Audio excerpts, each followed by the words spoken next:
Good morning, ladies and gentlemen of the press. With me here are leaders of the Orange Democratic Movement. We have our MP for Mathare, Honorable Loch. We have our MP for Nyando, Honorable Jared Okello. We have the Speaker of the County Assembly of Kisumu, the leadership of the County Assembly of the Kisumu, Majority Leader and the Whip, several members of the County Assemblies, party officials from across the counties. And I also have apologies of Professor Peter Nyang'nyong, Governor of Kisumu, who is currently in Nairobi on a different assignment. And we'd like to make a statement on yesterday's very callous remarks by Governor of Nyeri, Mutahi Kahiga. We are still in very, very deep mourning of our leader, Right Honorable Raila Odinga, and we have been forced out of mourning to come and address this matter. So yesterday's remarks by Governor of Nyeri County, Dr. Mutahi Kahiga, at a funeral in Kieni constituency in his county, appearing to celebrate the death of our party leader, the late Right Honorable Raila Odinga, are not only nefarious, but unbelievable and utterly despicable from a man calling himself a leader. The late Raila Odinga put his life in the line to fight for the freedoms that Kenyans enjoy today, spending nights in detention and prison. To be among the gallant sons and daughters of the soil who championed the second liberation of our country and the selfless sacrifice for our nation is a clear indicator that he had the country's interests at heart. During his time, the late Odinga believed in a Kenya where everyone enjoyed the freedom of speech and democracy and fought for stronger devolution, equity and equality for all, regardless of where you come from, and a united Kenya. For someone of Governor Kahiga's caliber, who is a beneficiary of Raila's sweat, scars and tears, to make such derogatory remarks of a man who spent most of his life fighting for change in this country is disgraceful and shameful. It is worth noting that the entire Western Kenya region that he decries of benefiting from government resources and development has nothing compared to what his region has benefited from since Kenya became independent. It is bad manners, uncouth, and unacceptable for Mr. Kahiga to make such remarks. In fact, coming from someone who occupies a respectable position of the Vice Chairman of the Council of Governors, it is utterly absurd and astonishing. We therefore demand that he immediately resigns from this position with immediate effect, and the COG cannot have a loose mouth, reckless, primitive and irresponsible person holding such a position. He is a disgrace to the country and to the people of Nyeri County. And I would like to add that the very, very position that Kahiga holds as Governor of Nyeri is a creation of the fight of Raila Odinga. And we know that there is politicians like Kahiga who in the life of Raila Odinga have used him as a bogeyman to scale their own political heights there. But it is shocking that they continue to make Raila a bogeyman in his death. And what I know is that Kahiga does not speak for himself. Kahiga is the spokesperson of Rigathi Gachagua. Rigathi Gachagua mocked Raila's illness and asked whether he was a virus and whether Kalonzo was a bacteria. To date, Rigathi Gachagua is yet to mourn Raila Odinga. Raila Odinga, who braved political tensions to go and mourn his brother, the late Nderitu Gachagua. And therefore, we note now that anyone who associates with Gachagua and his ilk like Kahiga cannot be our friend. The line is drawn. Any person who associates with Gachagua, Kahiga, they cannot be our friends. Whether they are in our party or outside our party. Kahiga has drawn the line to mock To mock, he has crossed the Rubicon. We have crossed that line now.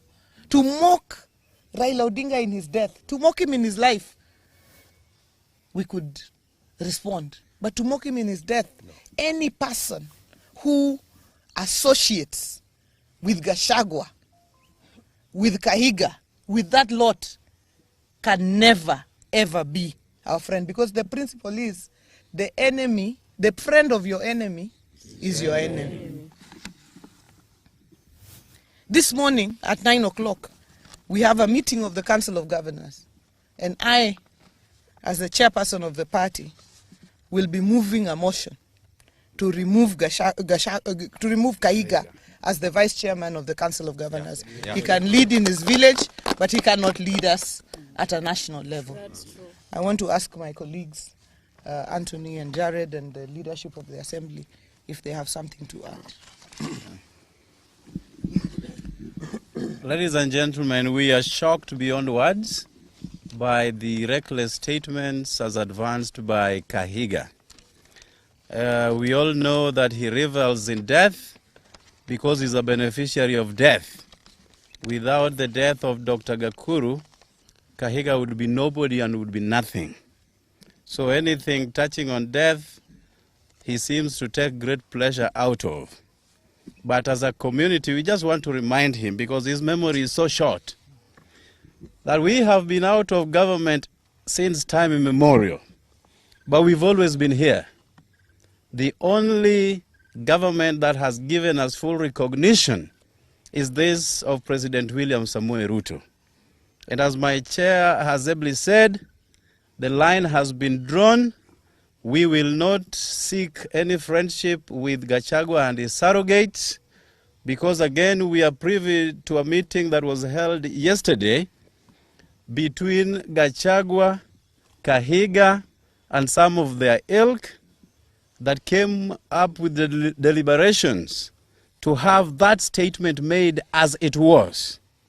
As a community, we have absolutely no problem with our Kikuyu brothers and sisters. We marry them, we work with them, we associate with them. We've got friends all across the Mount Kenya region.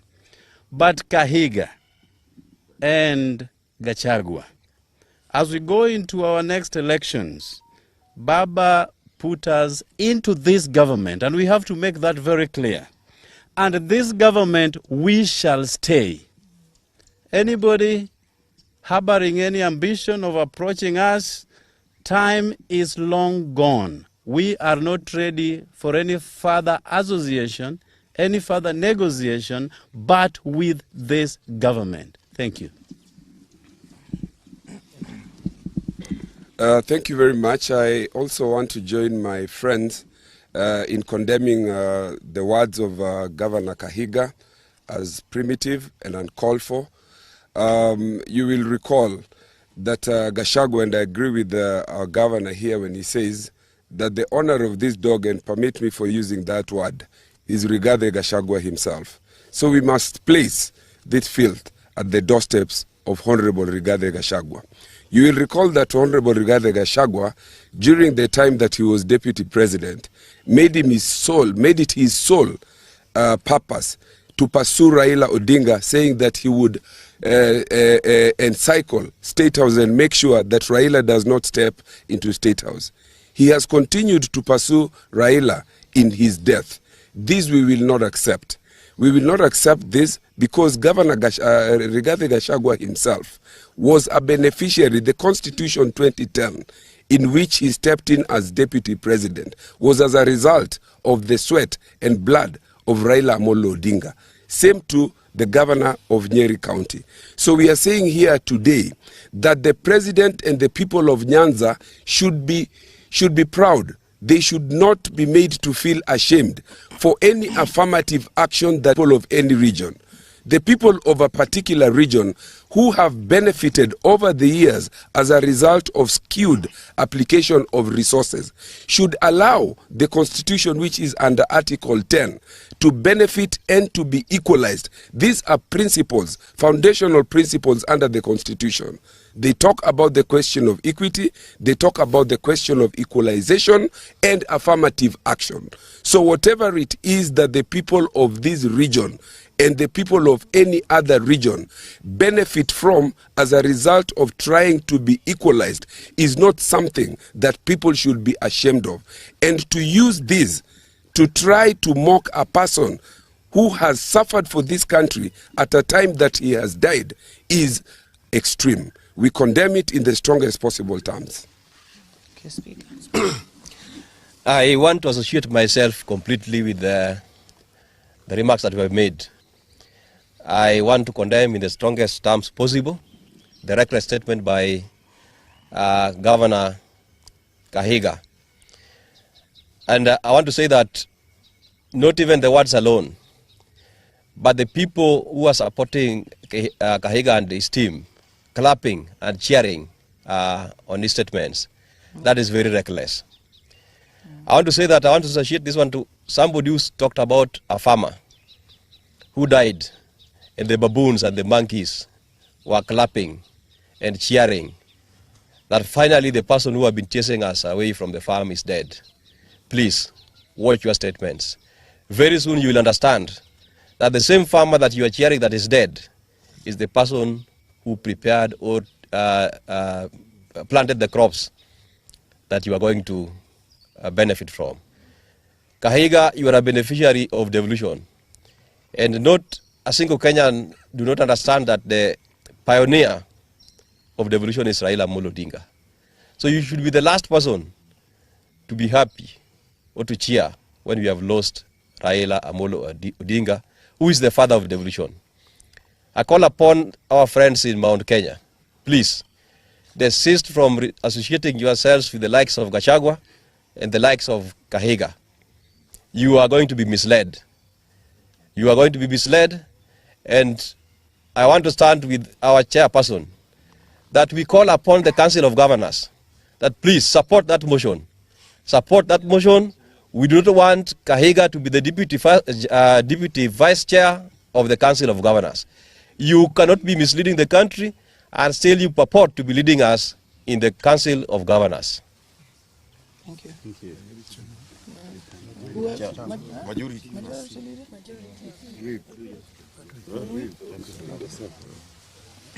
Thank you very much, Your Excellency, and members of the press. As the chair of ODM in this, as the vice chair of ODM in this region, I want to associate my sentiments with the statements made by my chair, Governor Gladys Wanga, and the colleagues, members of parliament. I want to say that as ODM members in this region, we want to urge our members to stay calm as we approach this issue in a sober mind. We heard yesterday that Gachagua and his team were supposed to pay homage to the home of Raila Odinga. We urge Gachagua, never, don't step in Bondo. Don't step in Bondo, as your statements are not very friendly to us as ODM. Otherwise, I urge our members to stay calm as we approach this issue in a sober mind. Otherwise, thank you very much. Question? Now, we've just concluded an extraordinary meeting of the Council of Governors because this was a emergency meeting of sorts. Most governors are still in their counties, so we had the meeting virtually, but our whip and Governor of Kericho, Governor Mutahi, were able to join physically. But the meeting just ended. It was well attended, and this is a press statement on the resolutions from the special council meeting to discuss the unfortunate utterances by His Excellency Dr. Kahiga Mutahi, Governor of Nyeri County, following the demise of the late Right Honorable Prime Minister Raila Odinga CGH. members of the press, citizens of Kenya.